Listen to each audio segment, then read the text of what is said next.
اعوذ باللہ السمیع العلیم من الشیطان الرجیم من ہمزہ ونفخہ ونفسی بسم اللہ۔ حضرت ابن عمر رضی اللہ تعالیٰ عنہ فرماتے ہیں، صحیح مسلم کی حدیث ہے، جب رسول اللہ صلی اللہ علیہ وسلم تشہد میں بیٹھتے تو انگشت شہادت سے اشارہ کرتے، پھر اس قاعدہ میں پوشیدہ آواز سے تشہد پڑھیں۔ تشہد کے الفاظ یہ ہیں: التحیات للہ والصلوات والطیبات، السلام علیک ایھا النبی ورحمۃ اللہ وبرکاتہ، السلام علینا وعلی عباد اللہ الصالحین، اشہد ان لا الہ الا اللہ واشہد ان محمدً عبدہ ورسولہ۔ ترجمہ: تمام عبادتیں، نمازیں اور پاکیزہ کلمات اللہ رب العالمین کے لیے ہے۔ اے نبی صلی اللہ علیہ وسلم، آپ پر سلام ہو، آپ پر اللہ تبارک و تعالیٰ کی رحمت اور برکت نازل ہو، سلام ہم پر بھی ہو اور اللہ کے صالح بندوں پر بھی۔ میں گواہی دیتا ہوں کہ کوئی الہ نہیں سوائے اللہ رب العالمین کے، اور میں گواہی دیتا ہوں کہ بے شک محمد صلی اللہ علیہ وسلم اللہ کے بندے اور اس کے رسول ہیں۔ حضرت ابن مسعود رضی اللہ تعالیٰ عنہ فرماتے ہیں، رواہ ابو داؤد کی حدیث ہے، سند صحیح سے، تشہد کا خفیہ آواز سے پڑھنا سنت ہے۔ حضرت عائشہ صدیقہ طاہرہ مطہرہ رضی اللہ تعالیٰ عنہا فرماتی ہیں، صحیح مسلم کی حدیث ہے، رسول اللہ صلی اللہ علیہ وسلم ہر 2 رکعات پر تشہد پڑھتے تھے،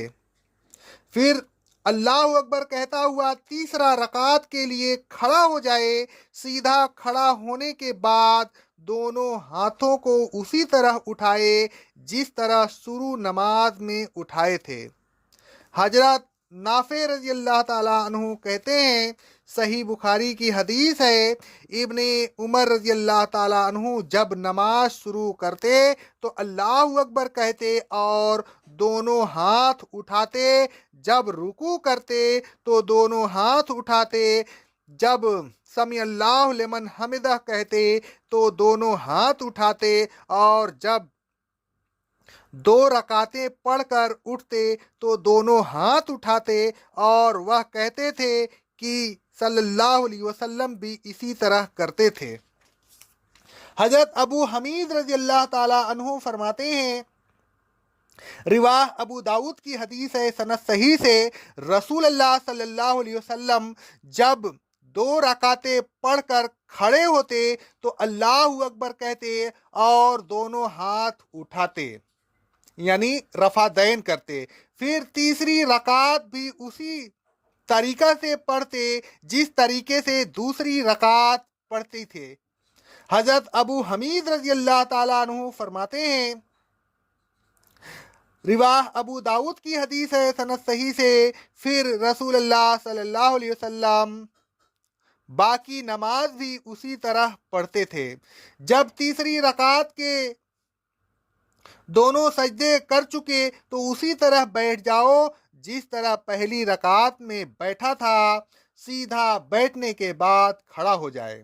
حضرت مالک بن حویرث رضی اللہ تعالیٰ عنہ فرماتے ہیں، صحیح بخاری کی حدیث ہے، جب رسول اللہ صلی اللہ علیہ وسلم تاک رکعت پڑھ چکے تو کھڑے نہیں ہوتے تھے جب تک سیدھے نہ بیٹھ جاتے، پھر چوتھی رکعت بھی اسی طریقے سے پڑھیں جس طریقے سے تیسری رکعت پڑھی تھی۔ حضرت ابو حمید رضی اللہ تعالیٰ عنہ فرماتے ہیں، ابو داؤد کی حدیث ہے، سند صحیح سے، پھر رسول اللہ صلی اللہ علیہ وسلم باقی نماز بھی اسی طریقے سے پڑھتے تھے۔ رسول اللہ صلی اللہ علیہ وسلم فرماتے ہیں، صحیح بخاری کی حدیث ہے، پھر اپنی پوری نماز میں یہی کرو، یعنی جس طرح پہلی رکعت پڑھو اسی طرح تمام رکعتیں پڑھو۔